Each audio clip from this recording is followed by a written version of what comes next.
I'm Dr Martin Khechara from the University of Wolverhampton and the award-winning STEM response team.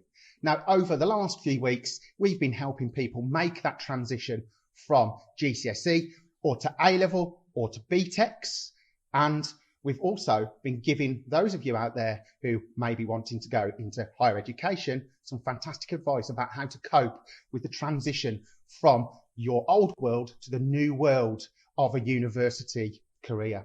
And that's what these last few sessions with the STEM response team are all about, to give you some of the best advice of how to cope with the transition of moving from your previous studies into higher education.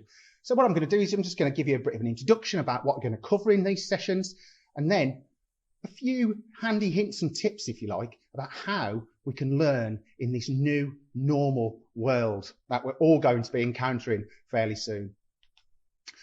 So we're going to cover quite a lot of things in these transition sessions, and we're going to have a bit of an introduction, which is what I'm doing now, I guess, and then we're going to look at different ways to learn actually at university. And a lot of those, of course, are going to be digital, so I'm going to cover a few of those. We're going to look at some some different pathways into higher education and a few different options.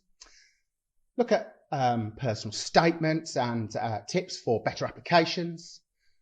Looking at the sort of workload you might encounter in higher education at university and how we can learn in a more independent way.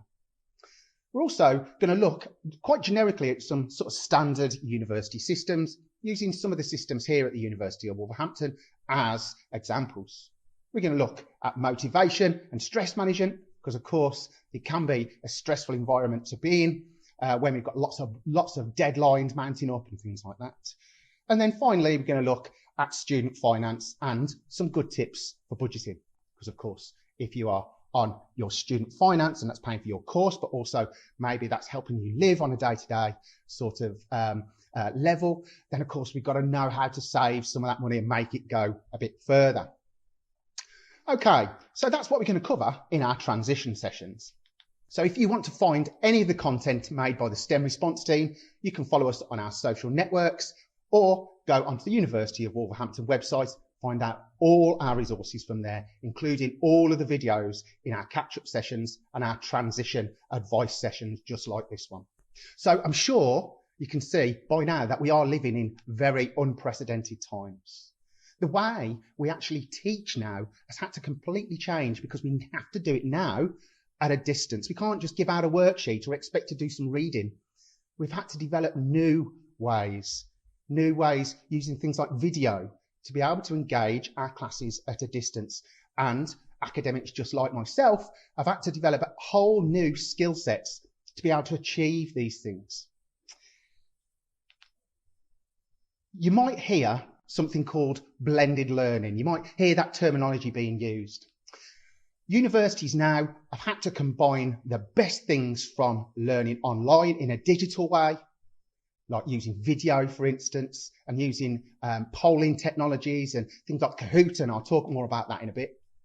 But also, we've had to combine these with the best aspects of face-to-face teaching, just like you will get in a classroom. And universities now are really going to be rolling together lots and lots of different ways to engage you, not just at a distance, but of course still in the class, because some people are still going to be at university having lectures in a sort of face-to-face way. But the way we're going to achieve that is going to be slightly different as we move more forward into the new normal. So there are a vast variety of different kinds of technologies that we can use to be able to help our students learn better, not just in class, but also at home. And really, you know, this slide that you can see here is just a snapshot of the sorts of technologies that we use at the University of Wolverhampton to achieve different learning outcomes, depending on whether we want to sort of incite discussion or help you produce a piece of work or so on. And we can use these in a variety of different ways, using different technologies with other technologies, so we can achieve particular aims in our lessons, I suppose. So one of the things that we are going to be particularly using is something called the flipped classroom. Now, this has been it's been sort of a teaching and learning approach for quite a long time, but it basically is formed through a few different things, and it's a way for us to actually make sure that you are learning in a very deep, very active way, but online. So what we do is we record a video a bit like this one, which has got all the content in that we want to discuss in class. So instead of you coming to a lecture and just listening to me and trying to write notes down and things like that, what we do is we let you watch that in your own time. And then when we come to a face-to-face session or an online blended session, then what we'll do is we'll actually have activities that allow us to explore that content. That allows us to learn in a better and deeper way. And it's one of the particular approaches that universities all over the country are going to be applying more and more and more in the next few months as students start to come back into higher education. Now, really, the part of that activity, we should have the video that you watch before you come. Then your academic may give you a short sort of plenary session where actually we might review some of that content again. There will be a group activity, which is really good to engage in. And then there will be further review activities such as quizzes that you'll do outside the classroom. And of course, this is all achievable online, and we can get the sort of interaction that we need with our academics simply by using things like Microsoft Teams or Zoom or something like that. So this diagram just really shows the cycle of the flipped classroom. It consists of learning before the actual session, some activities which are allowing you to explore content within the session, and then some review afterwards.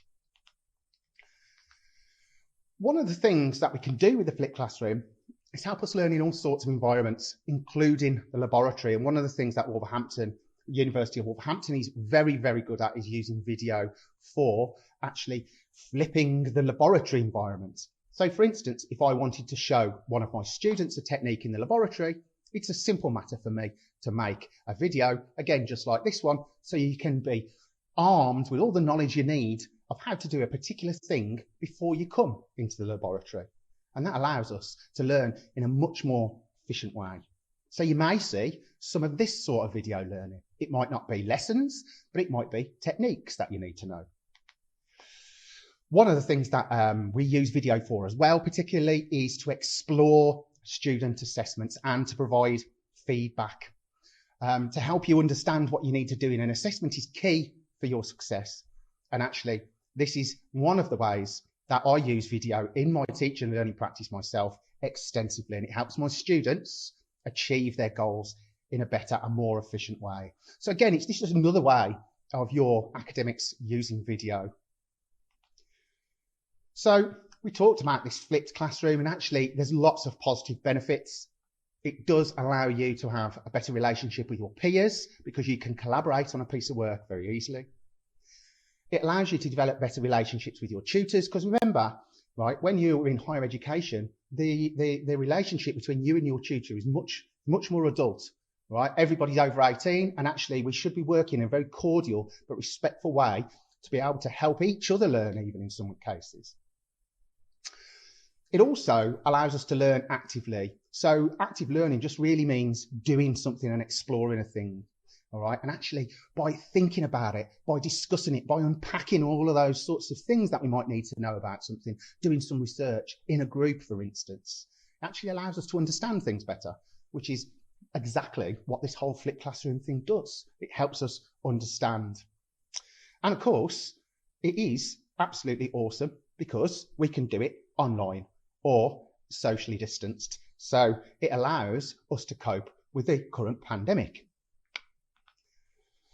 So when you are interacting with your staff and peers online, you'll be asked to do a number of different things. So you might be asked to be part of group discussions, for instance, just like you would do in any classroom environment. You may, after an initial plenary, be broken out into little breakout sessions where you are there to achieve a piece of work. Again, just like in the classroom, but of course, all this we can do online. You might be asked to actually contribute to things like discussion boards. And that will be a way, you probably wouldn't do that actually in class, but it might be something that an academic, just like a piece of homework, if you like, asks you to do for a following session that might be coming up in a few days or next week. So it's important to actually engage with some of these things. One of the things that we really like is using things like quizzes, and we can actually do those live, or we can let you do them online to actually support your own learning. And there are a variety of different platforms that we're using at the moment. At the University of Wolverhampton, we like to use Microsoft Teams, particularly to engage with students. We sometimes use Zoom, but we do have something on our virtual learning environment Canvas called Big Blue Button. And that allows us to actually have conferences with whole modules of students. So that allows me to actually, it's a bit like being right there in a lecture. I can actually interact with you. I can speak to you in real time. You can put your hand up, ask some questions. I can put you into groups so you can do a piece of work. And it allows things just to work very nicely indeed.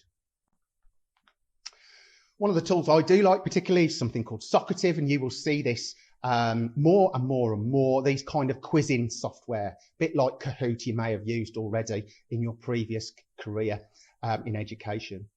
But this Socratic program is something that we like to use particularly because it allows us to facilitate all kinds of different learning strategies. So this is a really good example of how we're starting to structure our online blended forms of teaching practice here at the University of Wolverhampton. And actually what this plan of a lesson is helping us think about the activities that we'll get our students to do in sessions. And you can see that the first 25 minutes of this session are actually what we call asynchronous. That means you will have done them before you come to the session. And then the actual face-to-face stuff is used to support that learning. And again, you might participate in group work, like it says here, to actually explore content in a bit more detail. So actually, the approaches that we're taking are very, very, very much just like being in a normal classroom, except we're using computers and the internet and specialist tools to facilitate interaction.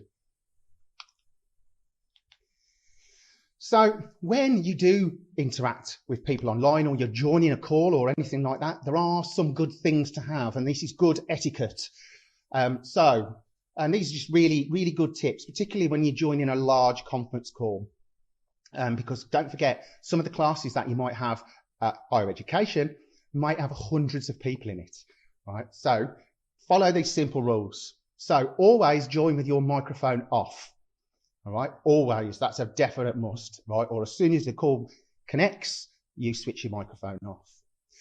It's polite, if you can, to have your video switched on, because then we can see interactions. Now, if you have problems with internet connectivity, of course, sometimes you might have to have that video switched off because of bandwidth issues. You never just jump in on a large call like this. What you do, you always use the raise hand function, or you post questions in the chat on a call, particularly if you're using things like Microsoft Teams for sort of classroom interactions. But you must also engage with activities, right? Don't just hide. It's tempting to just join the call, switch off your camera and your microphone, and then go and do something else, because then it looks like you're there. But the sort of sessions that your academics will be designing for you take work to actually produce, and they are going to benefit you. So be involved in the teaching and learning activities within sessions. So just a few things to consider then. Higher education is not like school at all, and your learning is going to be much more self-directed. You need to manage your own time better. You need to engage with the teaching and learning processes that your academics have designed for you. And really, it is a massive case of what you put in, you will definitely get out of higher education. And it is a life-changing place. It is inspirational. You will meet people that you will never, never, ever forget. You will make the best friends you have ever made, and it will change your life.